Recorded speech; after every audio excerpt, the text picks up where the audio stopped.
kita akan mendapati sebuah situs magis sakral.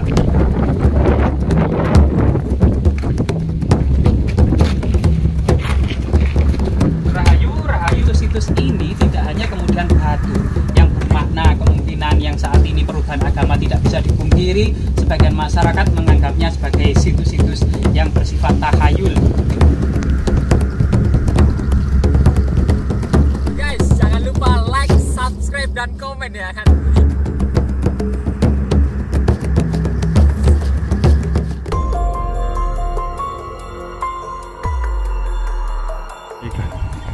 Ya, di belakang kita merupakan Gunung Penanggungan yang nama kunonya adalah Pawitra, serta Pugawat dan Pucangan. Mungkin nama-nama kuno ini berhubungan dengan bukit-bukit yang ada di Gunung Penanggungan. Yang saat ini Gunung Penanggungan, puncak tertinggi di tengah, dikelilingi oleh 4 puncak di keempat penjuru arah mata angin. Puncak Bekel, Puncak Gajah Mungkur, Puncak Kemuncup, dan Puncak Saraklopo. Ini kemudian secara alami Gunung Penanggungan membentuk semacam mandala ya, atau yang dikenal dengan Pancawali Krama. Sehingga secara kosmologi gunung ini dianggap suci pada masa peradaban-peradaban kuno. Prasasti tertua yang dikeluarkan oleh Rakeh Watukuro Dia Balitung, atau dalam prasastinya Rakeh Garuda Muka Dia Balitung di Wotan Masjid Dongoro, ini tahun 910, untuk kemudian menetapkan lereng Gunung Penanggungan yang bernama Tulangan ditetapkan sebagai tanah sima perdikan.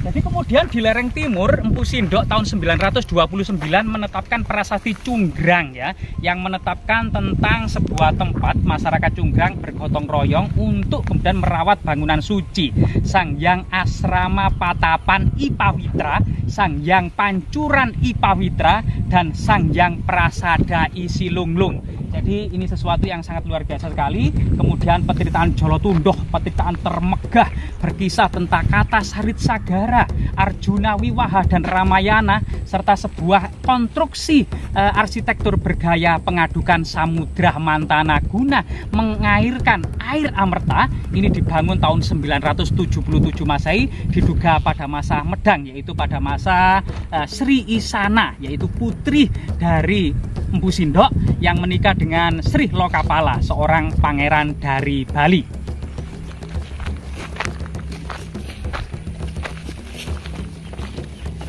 Gunung Penanggungan yang diduga merupakan pusat Akademi Karsian, sebagaimana Empu Prapanca dalam kitab Negara Kertagama telah menulis sebuah 7 Karsian terbesar era kerajaan Majapahit di puncak kejayaannya masa Hayam Wuruk, yaitu Sumpit, Rumput, Butun, Jagadita, Pawitra, dan Pucangan. Sehingga kemudian Pawitra yang nama kuno dari Gunung Penanggungan ini merupakan pusat Karsian. Resi sendiri dianggap orang yang cerdas, cendik, cedekia pada masa peradaban kuno, seorang empu ya yang memiliki kebijaksanaan.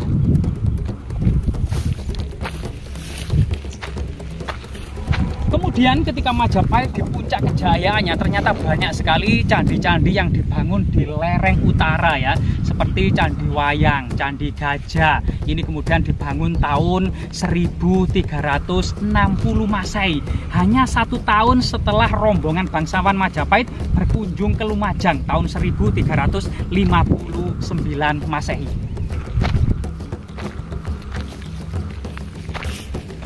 Dan Gunung Penanggungan ini juga merupakan saksi bisu ya akan kejayaan pembangunan secara besar-besaran, buah pertapaan, struktur punden berundak-undak, percandian, altar-altar pemujaan, sampai kemudian tahun 1511 Masehi. Sehingga kemudian awal abad ke-16 atau pertengahan abad ke-16 ini diduga ekstensi kerajaan Majapahit masih ada.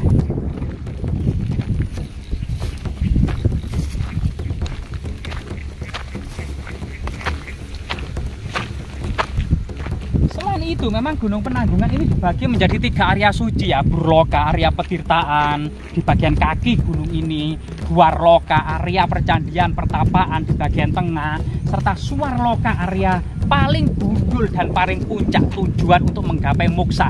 Para pertapa tua yang hajalnya merasa hendak mau tiba, kemudian berjalan menuju puncak, mengelilingi puncak Pradaksina Patah, sebuah obsesi sampai kemudian moksa ya. Nah, ini sesuatu yang sangat luar biasa sekali pada masa masa peradaban kuno, terutama pada masa kerajaan Majapahit. Bahkan diduga ada semacam jalur suci dari kota Trowulan, ibu kota kerajaan Majapahit, menuju lereng Gunung Penanggungan. Hanya sekitar 9 km saja ya, angka keramat menuju puncak Gunung Penanggungan. Ada semacam pejalan suci atau yang dikenal dengan Tirta Yatra, jalan membawa air suci, atau Dharma Yatra, jalan untuk menggapai keilmuan Dharma dengan berguru kepada para maharsi, mahayogi atau mahapertapa yang ada dan membina situs-situs yang ada di lereng Gunung Penanggungan. Di depan kita ini ada sebuah situs yang sangat keramat dan sangat magis gitu ya. Masyarakat mengenalnya sebagai situs Punden Batu Ebek. Ternyata kemudian juga tepat berlatar belakang puncak Gunung Penanggungan, sehingga kemudian Gunung Penanggungan ini salah satu landasan kosmologi, landasan spiritual, dan landasan peradaban kerajaan-kerajaan kuno, terutama kerajaan Majapahit. Jadi gunung yang sangat indah, dengan pesona tiada henti, dan kita akan mendapati sebuah situs magis sakral.